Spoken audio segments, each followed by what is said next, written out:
आज हम कर रहे हैं बायोलॉजी के प्रीवियस ईयर क्वेश्चन के पार्ट 2, जो आने वाले एनटीपीएससी के लिए बहुत ही महत्वपूर्ण रहेगा और एक क्वेश्चन ज़रूर आएगा। बायोलॉजी के प्रीवियस ईयर क्वेश्चन है ये। चलिए शुरू करते हैं। Which cell organelles is responsible for packaging and dispatching materials within or outside the cell? तो कोशिका के भीतर और बाहर जाने वाले के लिए तो कोशिका के भीतर या बाहर पदार्थों के लिए परिवहन के लिए कौन सा कोशिकाएं वो काज करता है। ठीक है, तो which cell organelle is responsible for packaging and dispatching materials within और outside the cell? तो इन बाहर और अंदर जाने के लिए कौन सी कोशिका वो काम करता है? तो ये करता है कौन? माइटोकॉन्ड्रिया, राइबोसोम, न्यूक्लियस या गोल्गी एपेरेटस। तो आंसर क्या हो जाएगा? आंसर हो जाएगा गोल्गी एपेरेटस। तो गोल्गी एपेरेटस ये काम करता है।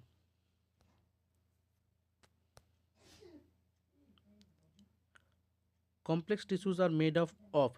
तो कॉम्प्लेक्स टिश्यू जो है ना वो कौन से किस से बना होता है?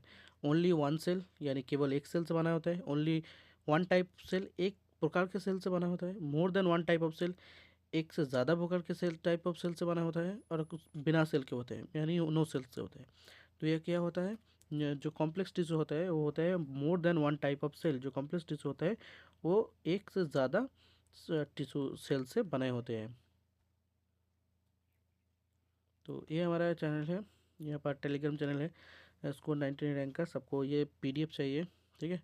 अगर ये पीडीएफ चाहिए, ये जो मैं पढ़ा रहा हूँ ये पीडीएफ आपको इस स्कोर 99 रैंकर्स करके एक जो टेलीग्राम चैनल है वहाँ से मिल जाएगा। वहाँ पे डिटेल नोट्स भी मिलते हैं, करंट अफेयर्स के पीडीएफ भी मिलते हैं, वहाँ से आप ले सकते हो। चलिए आगे बढ़ते हैं। Which part of the flower protect the ovule and later transpose into the fruit? तो फ्लावर के जो ओव्यूल पार्ट है उनको कौन रक्षा करते हैं जो कि ना आगे जाके फल बन जाता है? तो इसका आंसर क्या होगा? स्टिग्मा, पेटल, ओवरी या सेपल? तो ये कौन सा होता है? तो ओव्यूल को रक्षा करता है ovary. Which of the following nutrients is required in large quantities by plants? तो प्लांट्स में सबसे ज़्यादा क्वांटिटी के पोषक क्या होता है?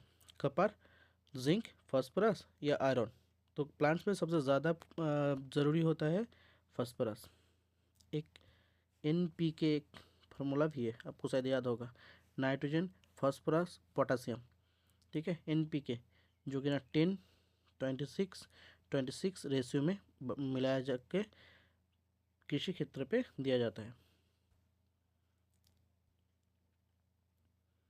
The plasma membrane is composed of. तो जो प्लाज्मा झिल्ली है वो किससे बनी होती है?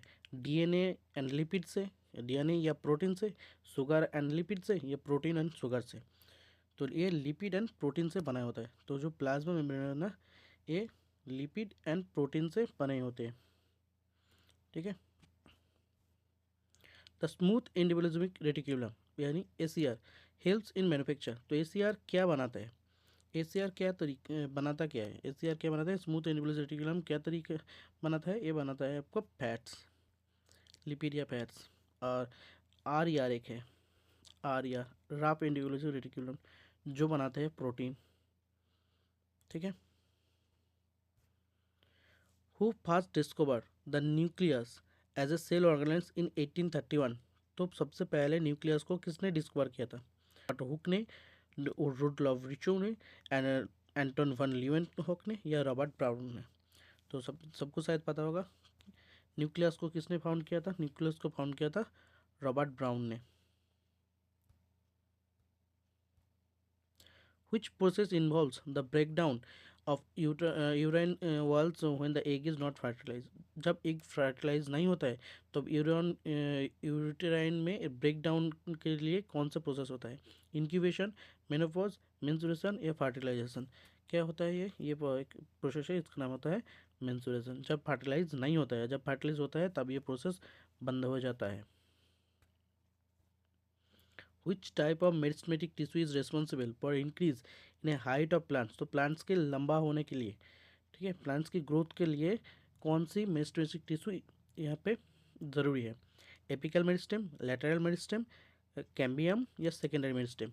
तो प्लांट्स की ग्रोथ यानी एक प्लांट्स ऐसे ऐसे ऊपर से ऊपर जाएगा ना, प्लांट्स की जो ग्रोथ होगा इस ग्रोथ के लिए प्लांट की ग्रोथ के लिए ज़रूरी है एपिकल मेरिस्टेम। तो प्लांट की ग्रोथ के लिए कौन सी टिश्यू की ज़रूरत है? एक apical meristem. What is the main structural component of the plant cell wall? तो प्लांट सेल वॉल के लिए मेन स्ट्रक्चरल कंपोनेंट क्या होता है? कोलाजन, सेलुलोज, पेप्टाइडोग्लाइकन या सिटिन? तो प्लांट्स में जो मेन होता है तो होता है सेलुलोज। ठीक है, प्लांट के मेन स्ट्रक्चरल कंपोनेंट होता है सेलुलोज। सेलुलोज। तो ये सेम क्वेश्चन दोबारा शायद आ गया, यहाँ पे सब ऑप्शन तो थोड़ा बहुत इधर उधर हो गया, ये तो चलिए इसको जरूर छोड़िए। In plants food made in leaves in transported to other plants by the complex tissue called. तो प्लांट में जो भोजन बनते हैं ना, प्लांट्स जो बनाते हैं भोजन, उनको उनके डिफरेंट पार्ट्स में कौन से टिश्यू ले जाता है?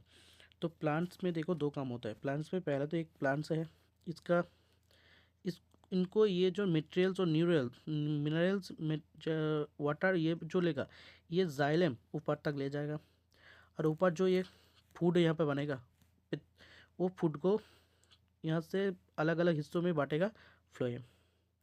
तो यहाँ पर राइट आंसर क्या हो जाएगा? यहाँ पर क्या पूछा गया? भोजन को अलग अलग हिस्सों पे कौन ले जाता है? वो होता है फ्लोएम।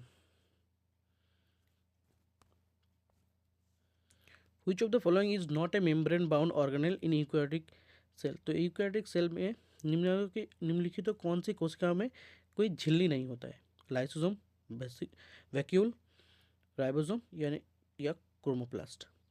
तो आप आंसर देने की कोशिश करो कमेंट में। तो क्या होगा? कौन से में कोई झिल्ली नहीं होता है? राइबोसोम। राइबोसोम में कोई झिल्ली नहीं होता है। Which of the following is not a cell organelle? निम्नलिखित में से कौन सा कोशिकांग नहीं है? Endoplasmic reticulum, mitochondria, Golgi apparatus या साइटोप्लाज्म? देखो ये तीनों तो है। ईआर, एंडोप्लाज्मिक रेटिकुलम, ये दो टाइप के होते हैं, एक तो एसीआर और एक आरईआर। ठीक है, उसके बाद माइटोकॉन्ड्रिया, इसको power house of the cell बोला जाता है। तो इस सेल में है गोल्गी apparatus, ये सेल के अंदर और बाहर आने जाने वाले के लिए काम करते हैं विभिन्न तरीके के मटेरियल्स को। तो कोश में क्या नहीं रहता है? कोश में कोई साइटो, तो ये सेल ऑर्गेनेल्स नहीं है। तो साइटोप्लाज्म एक सेल ऑर्गेनेल्स नहीं है। कोश में कौन सा एक सेल ऑर्गेनेल्स नहीं है? साइटोप्लाज्म सेल ऑर्गेनेल्स तो नहीं है ना। साइटोप्लाज्म एक लिक्विड है जो न्यूक्लियस के बाहर रहता है। What is the term used for the division of cytoplasm following nuclear division? तो न्यूक्लियर डिवीजन होने के बाद जो साइटोप्लाज्म के डिवीजन होते हैं उनको क्या कहता है? क्रोमाटिन कंडेंसेशन या कैरियोकाइनेसिस या साइटोकाइनेसिस या इंटरफेज? तो न्यूक्लियर डिवीजन के बाद साइटोप्लाज्म के डिवीजन को क्या कहता है? साइटोकाइनेसिस। आपको कमेंट में बताना है ये न्यूक्लियर डिवीजन को क्या कहता है। ठीक है, न्यूक्लियर डिवीजन इनको इनको क्या बताते हैं? कमेंट में बताना है। Which of the following is the fluid contain inside the plasma membrane? तो प्लाज्मा मेम्ब्रेन के अंदर कौन से फ्लूइड रहता है? राइबोसोम, न्यूक्लियर मेम्ब्रेन, साइटोप्लाज्म या सेल वॉल? तो प्लाज्मा मेम्ब्रेन के अंदर कौन सा फ्लूइड रहता है? Cytoplasm. Which of the following sexual transmitted disease is caused by bacteria? तो निम्नलिखित में से कौन सा एक रोग है ना जो सेक्सुअल ट्रांसमिटेड डिजीज है? वो डिजीज बैक्टीरिया के द्वारा होता है। तो देखो यहाँ पे कितना है? गोनोरिया, HIV, वर्ड्स या टाइफाइड? ये कहीं साइड आंसर हो जाएगा गोनोरिया। ये एक बैक्टीरियल डिजीज है जो कि ना सेक्सुअली ट्रांसमिटेड डिजीज है, जो STD में काउंट होता है। Which poultry are birds farm to produce eggs? तो अंडा के लिए कौन सी पोल्ट्री प्रतिपालित किया जाता है? मिल्च, बॉयलर्स, कॉमन कार्प या लेयर्स? तो अंडा के लिए कौन सी लिया जाता है? अंडा के लिए लेयर्स। ठीक है। Which organism is a key indicator of a health aquatic ecosystem? Which organism is a key indicator of a health aquatic ecosystem? Cockroach, fish, lichen, आर्थम? देखो एक्वाटिक बताया ना, देखो यहाँ पे एक्वाटिक, एक ही एक्वाटिक एनिमल है। सही आंसर क्या हो जाएगा? फिश। ये भाई कोई भी कर सकता था। Substance that are broken down by biological process are said to be? तो बायोलॉजिकल प्रोसेस यानी जैविक एक एक प्रोसेस होता है, उनमें से जो ख़त्म हो जाता है उनको क्या कहता है? सिंथेटिक, बायोडिग्रेडेबल, नॉन बायोडिग्रेडेबल या मेटेलिक? तो उनको कहा जाता है बायोडिग्रेडेबल। जो जैविक प्रोसेस से ख़त्म होता है उनको बायोडिग्रेडेबल कहा जाता है, और जो नहीं होता है उनको नॉन बायोडिग्रेडेबल कहा जाता है। तो ये था आज के 20 क्वेश्चन जो आने वाले इंटरव्यूज के लिए बहुत जरूरी है बायोलॉजी की तरफ से, तो कराया मैंने। Thank you.